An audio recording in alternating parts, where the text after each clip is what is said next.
Hello, everyone. This is Ron, and of course, we are Empire Coins and Collectibles, and we're back with another episode. Hopefully, you've watched the last few. We've had something different. Episode before last, we showed some Redman tobacco cards from the 1950s, sports cards, and they're very rare, kind of interesting, and a little bit about the players on that showcase that we presented. That was showcase number 5. Be sure to catch that and watch it. I think you'll find it interesting. That's more the collectible side of what we're doing on this channel. And then the last episode, we showed you some coins, Roosevelt dimes, that had repunch mint marks. Some of them were annotated on PCGS's website, others were not. So was that a discovery? Probably not. I think we talked about that, but in any case, go check that video out and tell me what you think. Today, I thought we'd pull a few things out of my personal collection. There were several coins I sent off last year to ANACS and got them certified.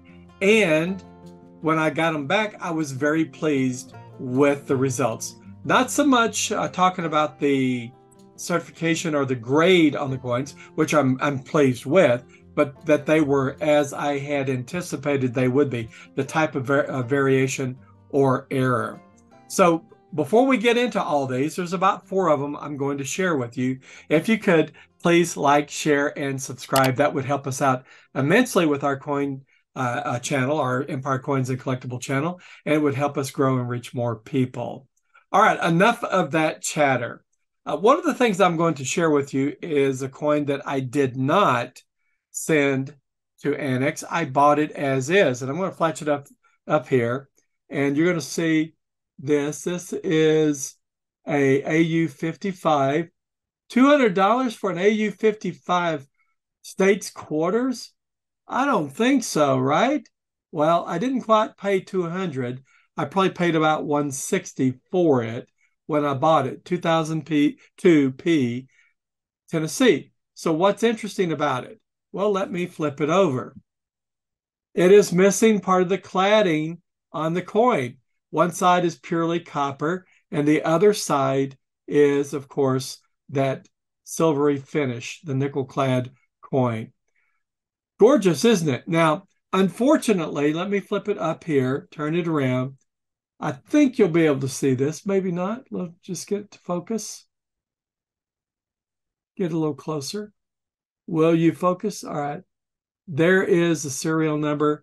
PCI is what it was sent into to be graded. But look, missing clad layer, mintage, and cleaned. But they did certify it as an AU55. It's such a unique error that I was very pleased to add it to my collection. I've got several coins like this in my error collection. It's kind of unique, and they are out there. And you can see where the hammer die actually struck the coin or the planchet that was just copper on that one side. It's gorgeous, isn't it? I love these types of coins. To me, this is the Da Vinci of coin collecting, right? Errors like this. All right, I'm going to go to the coin tray, and we're going to look at some of the others that I did find these, and I did send them in to be certified. Let me turn that overhead light on. So the first coin I'm going to pull out is this one right here. See if I can do it without causing the other one to fail. Look at this one. Look what it says here. 1964, 1 cent on a 2.4 gram planchet. Do you remember how many grams a Lincoln cent is? That's a copper cent. It's 3.11 grams. I found this Lincoln cent as I was going through my pocket change and adding things to my collection, and of course collecting the copper coins that are no longer in circulation, that are not worth anything but the copper in them. And I thought, well, wow, this coin feels a little light. And if you handle enough of the coins, you will be able to determine when a coin feels a little lighter than the others. It's not in the greatest shape. It's an AU50. Well, it's pretty good. So I pulled my scales out, and then I realized it was much, much less than the 3.11. I mean, 2.4 is a sizable variation off of the 3.11 grams that the normal cents are made of out of that copper planchet. And it's not excessively worn or anything like that. So you can't say it was abraded. It is a coin that was most likely minted on perhaps a Central American or South American planchet, or maybe one of the island planchets. But it's a gem. Now, what I'd like to do is see if I can share my screen, and I'm going to go to eBay. Let's just see if we can find something sold. When we look at eBay, what we see is a 1959 Lincoln cent. And this 1959 Lincoln cent was minted on a Venezuelan 5 centavos, I would expect, planchet. I'm not sure what the cent denomination was in Venezuela at that time. But you can see it is a very different planchet, and I suspect it was at a different weight. So let's just see here.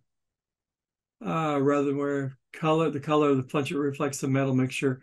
Venezuela piece, which was 75% nickel, 25% copper. Okay, so that would have been at a different weight, most definitely. And it sold for something less than $950. That's pretty significant. So all I'm trying to tell you at this point is that when we go back to the main camera, we'll stop to share here, that this coin on the 2.4 gram planchet is worth hundreds of dollars. Not sure exactly how much. It's a 64, but it would have a very good chance at $400, $500, $600. Where did it come from? It came out of my pocket. That's kind of exciting, isn't it? That you can find coins that are worth money out of your pocket change. Brilliant, isn't it? Let me flip it over and let you get to look. Notice it is no different than the other Lincoln cents that you see all the time, but it is much, much less in weight. What is that? That's about 0.7. So you could say it's about a quarter lighter than it should be. Pretty good. Okay, what else do we have to share with you? Now, as you continue looking at your pocket change, you'll come across things by getting a good eye loop that looks different. Let me get this to focus. Will you focus? Looks like this one's not, but if I get it come up here to the text, maybe it'll focus on the text. There it is. This is a 1961 D over D, but it's a very special D over D. And I found this too out of pocket change. I sent this and the latter one that you just saw into Annex to have it certified back last year or so. And this is a D over horizontal D. So what we're going to do is I'm going to switch camera views and go to the coin microscope and let you see what that's going to look like. And there's the Annex holder. Now, you can't really get a good look at it just yet, but you can see the overall coin. So I'm going to go down and then refocus it and get a closer look. So I can keep it in the camera view. I'll move it around. And you're going to see that there is a D, the top D is impressed upon a D that's horizontal to it. This is a really unique error. Now you see that D coming off to the side on the west side of the coin? That D is laying on its side and the top D is vertical like it should be. So we'll go down a little smaller. Fascinating, isn't it? Turn the lights on. There it is. You can really get a good view. And what's really interesting is I don't know if the ink pen will fit in there now, but let's see. If you look at the serif up here on the top of the top D on the left-hand side, actually look at the serif on the bottom of the left-hand side of the top D, and then look at the serif on the D underneath it. It's laying on its side, so it's at the top. Really fascinating. I love it. But imagine if you were to go look at eBay and find this, it's going to be worth some money. Again, you can find anything if you're looking, and if you're looking at enough pieces. So this D is certified by Annex as an MS64.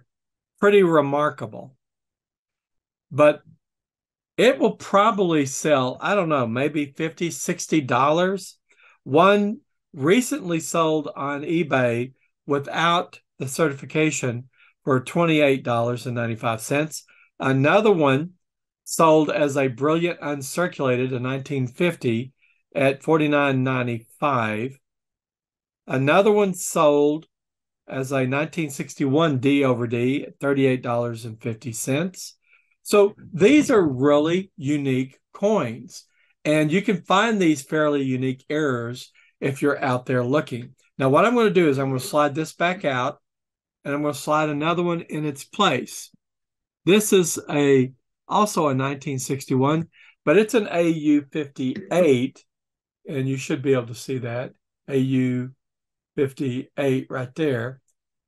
And it's another D over horizontal D. Obviously, it's not in as good a condition, but that toning really causes that second D to stick out beneath the top D. Isn't that beautiful? Again, I found both of these in Pocket Change. And then I sent them into Annex, and I sent in about 40 to 45 coins at a time. And this cost me probably about, at the time, about $16.60 with insurance and postage and everything for the lot. The individual coin prorated was about $16, we'll say, on top of what I paid for it. And I paid a penny for it. So I got a very rare and unique Lincoln Cent 1961. Actually, I have two of them. That's a repunch mint mark, but it's a D over horizontal D. How about that? Pretty phenomenal. Okay, let's go back to the next. We'll go back to the camera tray. And we'll see if we can pick up this last one here. I'll stack these others back up so it's nice and neat. This last one I found in looking through my special mint sets, or the mint sets from 68, and I pulled this nickel out. Now look at that. Isn't that glorious? Let me see if I can get it to focus. I'll bring it up here. There it is. It is a 1968D Jefferson nickel, and it has a die crack. Now, who would have thought that this Jefferson nickel would have a die crack? Well, you wouldn't unless you're looking.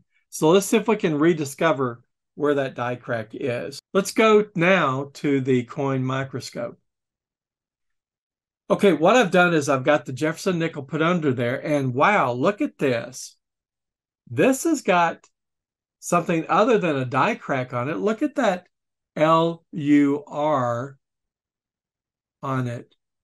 That LUR looks like it has some extra features, and it's hard to say. Let me see if I can focus it a little better. Yeah, it's hard to say. I don't know if that's just part of the engraving or if it's actually a doubled die. I don't think it's machine doubling because you'd see it on others as you go around the rim. Kind of fades out over here.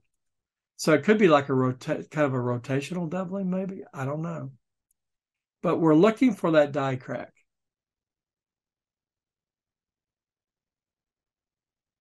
It looks like a little die chip in the working die. Okay. This coin has been well loved, of course. Let's flip it over and see if we can find it. Actually, let's go to the edge here.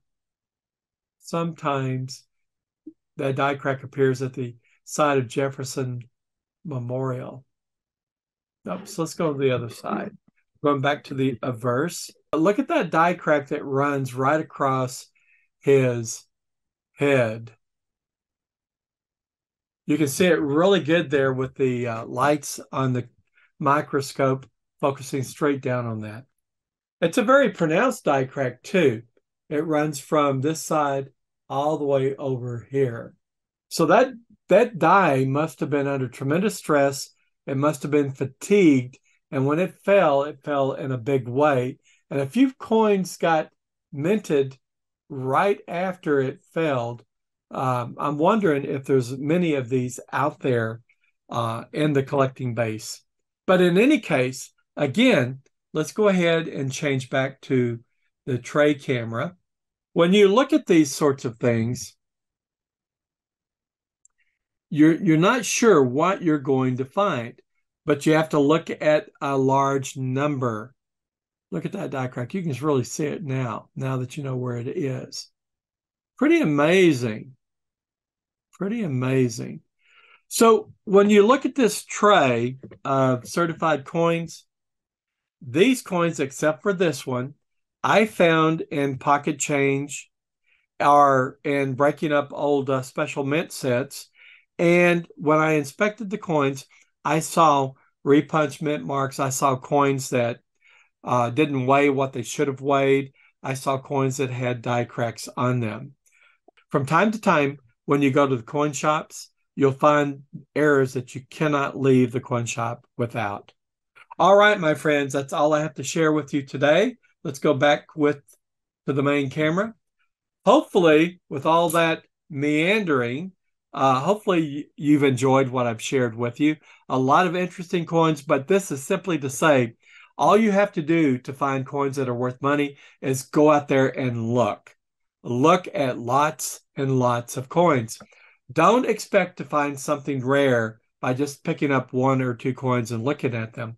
You have to be focused, you have to be diligent, and you have to persevere. Literally, I will be looking at 60, 70, 80 coins in order to find one error coin or one variety. It takes a lot of work, doesn't it? All right, my friends, you take care of yourself. And as I always say, if you're not looking, you're not finding. Good hunting.